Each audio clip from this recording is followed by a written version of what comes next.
Greetings, everybody. This is Courtni StarHeart, and I am here in Huntington, New York. So excited to broadcast live in this beautiful place. So, I am a traditional spiritual guide from New Mexico, and a lot of my practice and training has been informed by global traditions.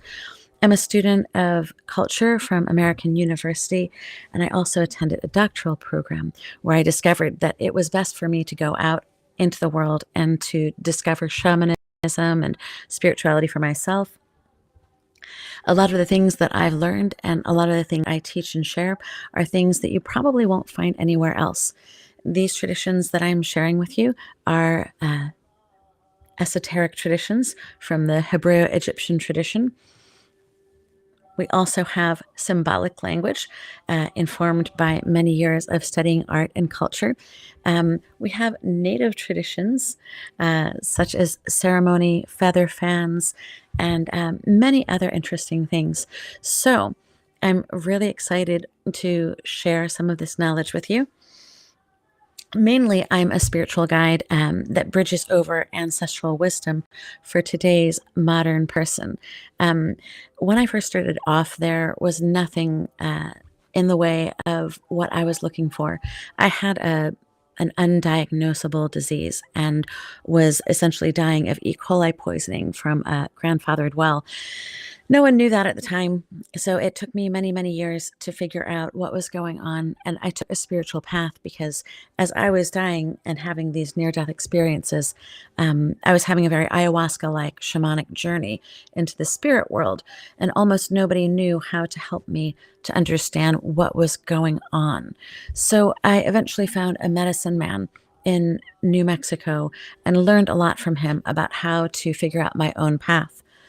During the time when I was studying, I came across dozens of amazing teachers and picked up these different traditions from herbalism with Susan Weed to Kung Fu, very traditional, to living in an ashram and learning about yoga and chanting and the Hindu technology. Um, I've got an Eastern flair. And I've also got a very Hebreo-Egyptian flair because I've taken the technology from all these different cultures and blended them and taken out the core truths of them so that I could share this with you. This is essentially what the Church of the Natural Law is about. And I'm excited to start introducing classes and more trainings online. Not everyone can attend an ayahuasca retreat with us. And in fact, not everybody needs to or is qualified to. It's really important to do the training that it requires in order to prepare yourself. And oftentimes people are really astounded at the value that they get at our retreats because I am presenting these teachings, because we have classes before, because we have training during, because we treat you like family, and we hope that you'll also treat us like family, and that hopefully you treat your family well, because it's not much fun dealing with people who don't want to deal with their own junk and project it on others.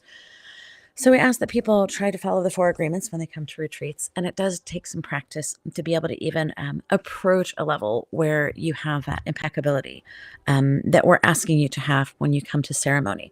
The reverence and the respect and a lot of times noble silence come from practice. And so I introduce yogic principles such as breathwork. I introduce a lot of the work of research of other people, whether that's neurology from Joseph Chilton Pierce, or whether that's ongoing research like the Princeton GCP and understanding the planetary consciousness through research-based methods. At any rate, all of these things are things that I offer, that we offer at these retreats.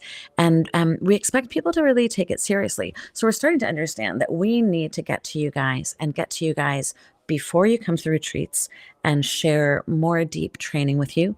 And we're realizing that not everyone is necessarily qualified or desirable to come to a retreat, but that you can learn a lot on your own. And it doesn't really require plant medicine to do this foundational work that you're going to have to do anyway. If you want to work with plant medicine in the right way, you literally have to do this work anyhow. So one of the things that I want to talk to you about is these kernels that I'll be presenting. Today's kernel, well, okay, look. So I every once in a while you're going to notice my Indianness, and it's going to be really hard to hide.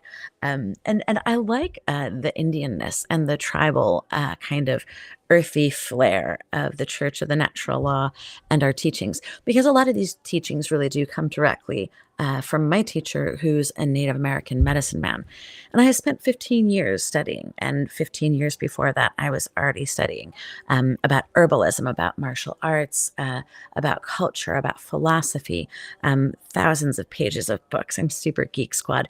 I learned a lot about the Hebreo-Egyptian mystery tradition, and I learned that it's a lot like our shamanic traditions, and that the Chinese system, the Hindu system, and many different native systems are very similar in the cosmology. So we've boiled this down, okay? The medicine wheel is a part of the fabric and the fiber of the very universe. And in this plane, in the physical, we're carbon-based beings. So these four elements are just seen across the planet, and they show up everywhere. They show up in the cycles of the year. They show up in our four different aspects. They show up in so many different things. They're unavoidable. And once you have the secret decoder key, you can understand many different traditions. You can understand a great deal of the symbolic language of spirit, of psychedelics, of shamanism. You can understand so many things, your own nature and your own connection to the divine, once you have this key to unlock that door. So that's part of the training that I'm offering, is this medicine wheel training called 4 Steps into the Vortex. But today's kernel is actually about yoga, and I want to tell you how yoga fits into all of this. It's really, really simple. You are Hugh, okay? You're light, like this beautiful light here, and you're man. Like, you can see the floor here, you can see the plant here, you see my body. That is an organic vehicle which interfaces with something which is non-organic, which is energetic, that we call hue. So you have hue, which is your light aspect, and then you have man, which is your organic vehicle. Believe it or not, science is just catching up with shamanic traditions in terms of what natural, holistic traditions have known for centuries. And it was tried to have been squashed out. So this is precious knowledge that I've preserved and that has been handed down to me. And I want to share it with you. Your biological vehicle is a lot more than what you think it is. I'll leave it simply at that for now. But you can train it, and you can make the most of it, and you can learn magical, wonderful things about it. Your spirit is the eternal part of you that's connected with Creator, with the Force, as I like to call it, because that doesn't have a lot of baggage with it. The Force is something, a field, an electromagnetic magnetic field that connects us all, that binds us all. And so that, the great mystery, is what we're trying to open ourselves up to. But we're connected to that. Your eternal aspect is vast and deep and wide and has many aspects, like Creator does. And so I want to teach you how to connect more and more with your spirit. And the thing that connects your spirit to your body is the mind. Hugh, man. We put a dash in between Hugh and man. And with that dash, we imply the yoking process. The yoking process is the process of connecting, right? Not everyone has had the privilege of working on a farm nowadays. And since I have, I'm thrilled to tell you that there are 2 parts to the process when you're carrying a plow or you're carrying a wagon. You have the oxen, right? And then you have the thing that lashes the oxen to whatever the desired thing is, whether that is a plow or that is a carriage or that is a load. Let's just say that your body and your spirit need to be yoked, lassoed together, like that process with the oxen and the thing that's being carried. That yoke is what yoga literally means. It means to yoke, to connect the spirit to the body. And it's a series of techniques that are done in order to heighten the connection, the consciousness, the mind. It's this connection to spirit that allows us to have consciousness. Without doing this work and without doing this sacred daily practice, we're little more than a horse. In fact, the horse might be better than many humans because the horse is much more difficult to taint with social media and other bullshit. Okay? So we've got a lot of human beings who've been, let's say, badly programmed and misinformed, perhaps deliberately misled by people who don't really have our best interest at heart, but are also mistaken. The people who've made the mistake of believing that money is more important than humanity are also suffering. And so we need to stay in a compassion-oriented kind of balance where we aren't reacting in anger or getting involved in someone else's path. But what we do is we stay on our path, all right? My favorite quote from the Bhagavad Gita is a quote that talks about daily practice. And it talks about daily practice being a fragment of our sacred duty. And we're supposed to replicate this sacred practice each day. People don't like the word prayer because prayer has been tainted by some people who are terribly abusive of their religious power, their political power, their brute force in some cases. And so many people don't like the word God. Many people don't like the word prayer. So I use the word the force or creator, great mystery, or for prayer, I think of sacred duty, right? It's our sacred duty to train our body to be a beautiful temple. It's our sacred duty to clear our minds and make our minds like a pool of still water. And when your mind is like a pool of still water, then it not only reflects the things from above, but it also allows you to see into the depths. When the water is choppy, it reflects things in a garbled way. And if water is our emotions and our mind, then the goal is to make them still, to empty ourselves, to be a hollow bone for something higher to come in, which presumably is spirit. There are lots of aspects, as you can see on this map of consciousness, which we're going to go into more and more later. There are many aspects to what we are. And I'm excited to begin to explore this with you. But our basic training package deals at first with asanas and with breathwork. So I have a yoga class that I took a video of and had produced nicely. That's online on our church website. And I recommend that you go ahead and have a look at it. It's a good routine. Maybe I'll do it live for you on here. Maybe we'll do yoga together. I'm not sure what's going to be happening. But what is happening today is I do want to show you this very important breath work, okay? And this is our kernel for the day. Every time that I come and I broadcast with you guys, we'll talk a little bit of philosophy. We'll talk a little bit about plant medicine. We'll talk a little bit about what you can do on a daily, and then we'll give you a tool, okay? So breath work is something that you can do anywhere, anytime. I used to have to lock myself in the bathroom to be able to do breath work. So I know that no matter how busy you are, you can take the time to do a 1 to 5 minute simple practice, depending on how long you can make your breaths. So let's begin by getting comfortable. If you're in your chair, if you're in your seat, then you're welcome to hunker down a little bit. If you know what the perineum is, then you'll know how to engage it. Essentially, what you do is you suck these muscles down. See, I can barely talk. You engage these muscles between the hips, and then we're going to begin to breathe. Now, remember, liquid face, liquid eyes, soft through all of these muscles. You can even give yourself a light face massage, which is very relaxing. Notice the tension, if any, through here. do a little shoulder check, and then engage the perineum. Are you ready? We're going to do this motion, inhaling up and exhaling down. And we're inhaling light through our nose, little pranic receptors in the back of our sinus passages here. Okay, ready? We're going to do 5 of these.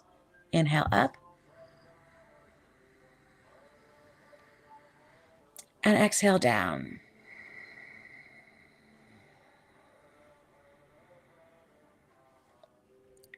Just visualize light coming through your crown chakra here. You can see this light coming in. Remember, you can visualize this golden light, this prana. It's nectar for your energy body. It nourishes the mind-body connection. It creates consciousness. Inhale.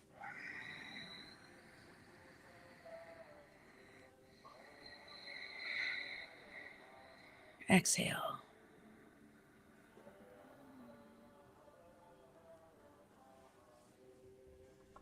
Again, slower and slower.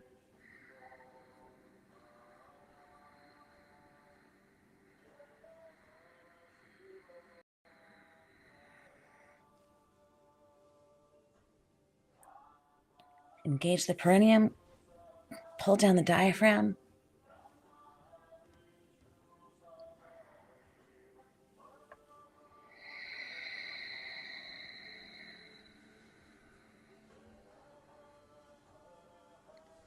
For as slow as possible.